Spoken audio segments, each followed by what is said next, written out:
200만 원 뺏으려고 이 송 기자, 제주 네. 도심 한복판에서 납치 사건이 벌어졌어요. 맞습니다. 지난달 18일이었는데요. 시간도 이른 아침, 밝은 시간이었습니다. 중국 국적의 남성 2명이 여성 1명을 납치를 했는데요. 이 피해자 역시 중국 국적의 여성이었습니다.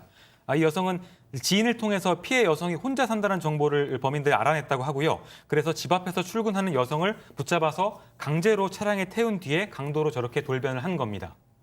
이게 영화에서나 나올 법한 그런 사건이 실제 그리고 대낮에 아침 시간에 저렇게 벌어졌는데 괴한 2명에게 납치돼서 돈을 뺏기고 그래도 다행히 2시간 만에 풀려났어요. 네, 그렇습니다.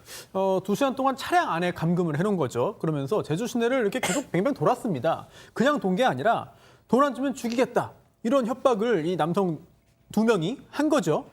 결국 이 협박에 넘어간 협박을 견디지 못한 이 여성이 집에 돈이 있다 이렇게 말하면서 집 비밀번호, 현관 비밀번호를 알려준 거예요. 그래서 이 남성 2인조 중에 한 명이 계속해서 이 여성을 붙잡고 있고 또 다른 한 명이 실제로 그 여성 집에 들어가서 현금 230만 원을 가져갔습니다. 이 사람들, 이 일당들을 붙잡는 과정에서 영화 같은 추격전도 벌어졌다고요. 그렇습니다. 이제 신고를 받고 조금 전에 봤던 영상 같은 CCTV를 경찰이 확보를 하고 주변 탐문설에서 뭐 인적 사항 알아내고 주거지 않았는 건 그렇게 어려운 일은 아니었죠. 그래서 3일부터 잠복 근무 끝에 붙잡혔는데 차례대로 긴급 체포를 했고 한 사람은 순순하게 잡혔는데 한 사람은 이 도주를 시도하는 바람에 한 400m 지금 보시는 것 같은 그야말로 추격전이 벌어졌던 겁니다. 네, 대낮에 저렇게 달리면서 앞서가는 저런 피의자들을 저렇게 경찰들이 잡아서 추격전이 벌어졌던 건데 도주했던 남성은 붙잡히자마자 범행 사실부터 부인했다고 하는데 일단 인터뷰 먼저 보고 오시겠습니다. 抢女人的钱？对啊，没有啊，现在。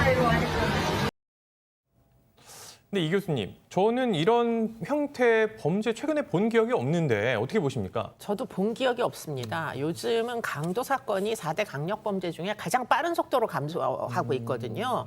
사방에 이제 CCTV나 블랙박스가 있다는 사실을 내국인들은 다 압니다. 그렇기 때문에 저렇게 바깥에서 뭐 어줍잖은 짓을 했다가는 즉시 검거되는 게 뻔하다라는 걸 모든 사람이 다 알고 있는데 지금 이 사건은 좀 약간 좀 특이한 게 그럼에도 불구하고 지금 저렇게 대담하게 길바닥에서 오전 중에 여자를 납치해갖고 차로 힘으로 막 밀어 집어넣잖아요. 저게 다 지금 화면에 다 찍혀 있습니다. 저런 종류의 행위를 과연 지금 한국에서 꽤 오래 산 한국의 규범을 내면화한 사람들이 할 거냐? 저건 절대 안 할 것 같거든요. 그러니까 지금 이런 행위를 한 극악무도한 행위는 어쩌면 한국에 대한 이해도가 굉장히 떨어지는 사람들일 수밖에 없겠다. 이런 생각이 좀 듭니다. 네, 일어나지 않을 것 같은 사건이 결국 일어났는데 이 피해자는 바로 신고를 하지 않고 거의 2주가 다 돼서야 경찰에 신고했다고요? 그렇습니다. 12일이 지나서야 신고를 했는데 이게 바로 신고를 안 한 건지 못한 건지 좀 애매합니다. 왜냐하면 미등록 외국인이기 때문에 즉 합법적으로 체류할 수 있는 상황이 아니었기 때문에 이거 내 범죄 사실 신고했다가 나도 추방당하면 어떡하나 이게 두려워서 바로 신고하지 못하고요.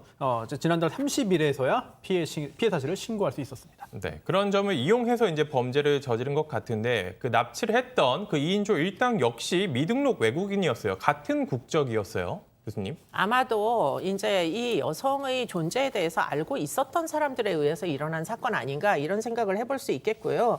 지금 이제 혼자 거주한다는 사실을 아마 이 가해자들이 지금 아마 알고 있었던 것 같습니다. 그래서 결국 피해자의 동선을 따라다니다가 피해자를 쉽게 이제 납치할 수 있는, 감금시킬 수 있는 어떤 타이밍을 노린 게 아니냐 그런 생각을 해볼 수가 있겠습니다. 네, 양 변호사님 그러면은 이 피해자 그리고 피의자 모두 미등록 외국인 신분입니다. 이 경우에는 그러면은 피해자 그리고 범행을 한 이 남성들은 어떻게 되는 거죠 앞으로? 일단 피해자가 걱정했던 부분은 불필요한 걱정이었던 게요. 현재 이런 상황에 놓인 사람들에게는 출입국이나 외국인 관리청에 이 범죄 사실을 그러니까 불법 체류자라는 사실을 미등록 외국인이라는 사실을 알리지 않습니다.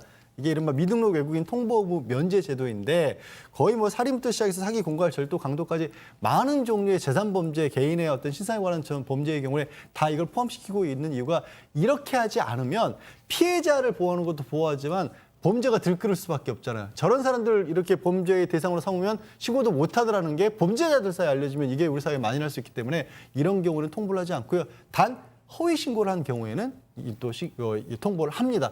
그리고 물론 저뭐 민둥 외국인 가해자들, 범인들 같은 경우에는 우리 국적 여부와 상관없이 대한민국 땅에서 저지른 범죄이기 때문에 특수 강도와 감금 이런 것들로 처벌을 받게 됩니다. 네, 어떤 경우에도 이런 범죄를 저지르면 처벌을 받게 된다는 점 다시 한번 말씀드리고요.